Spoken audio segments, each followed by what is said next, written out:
ஓம் ஸ்ரீ வாராகி சரணம்.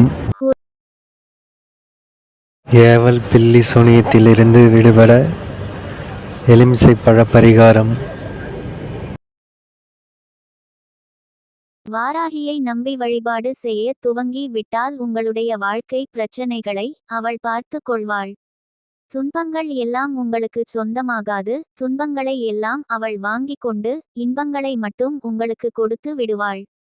நமக்கெல்லாம் தாய் போல இருக்கும் அந்த பராசக்தி வார்த்தாளி தேவியை வேண்டி செவ்வாய்க்கிழமை இந்த பரிகாரத்தை செய்து பாருங்கள்.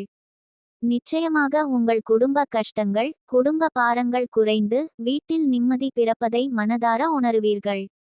ஒரு அம்மா எப்படி பிள்ளைகளுக்கு தீங்கு நினைக்க மாட்டாளோ அதே போல தான் வாராகித்தாய் தன்னை நம்பி வந்த பக்தர்களுக்கு தீங்கு நினைக்க மாட்டாள்.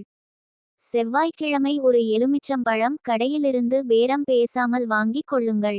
கரும்புள்ளி இல்லாமல் வாங்கி வந்த எலுமிச்சம் பழத்தை தண்ணீரில் கழுவி விடுங்கள். கையில் எலுமிச்சம் பழத்தை வைத்துக்கொண்டு வாராகியே துணை என்று 3 முறை சொல்லிவிட்டு அந்த எலுமிச்சம் பழத்திற்கு மஞ்சள் குங்குமம் பொட்டு வைத்து பூஜை அறையில் வைத்து மனதார வாராகியை பிரார்த்தனை செய்து கொள்ளுங்கள். பிறகு அந்த எலுமிச்சம் பழத்தை கொண்டு போய் உங்களுடைய வீட்டில் இருக்கும் எல்லா அறைகளிலும் காண்பிக்க வேண்டும். உள்ளங்கைகளை திறந்து வைத்து கொண்டு நடுவே அந்த எலுமிச்சம் பழத்தை வைத்துக்கொண்டு வீட்டின் எல்லா இடங்களிலும் இந்த எலுமிச்சை பழத்தை காண்பித்து ஒரு கண்ணாடி டம்ளரில் போட்டு வரவேற்புரையில் வைத்து விடுங்கள். எலுமிச்சம் பழத்தை கொண்டு போய் எல்லா அறைகளிலும் காட்டுகிறீர்கள் அல்லவா? அப்போது நீங்கள் இந்த மந்திரத்தை சொல்ல வேண்டும். வார்த்தாளி வார்த்தாளி வராகமுகி பஞ்சமி தேவி வாராகி தாயே வீட்டை காப்பாய். செவ்வாய்க்கிழமை காலை இந்த மந்திரத்தை சொல்லி இந்த பரிகாரத்தை செய்து முடித்து விட்டீர்கள்.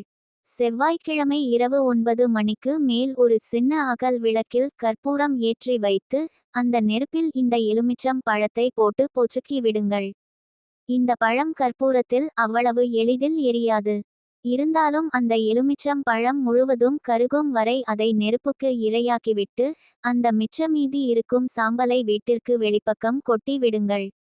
இந்த பரிகாரத்தை செவ்வாய்க்கிழமையில் வீட்டில் செய்தால் போதும். உங்கள் வீட்டை பிடித்த தரித்திரம் கெட்ட சக்தி விலகும்.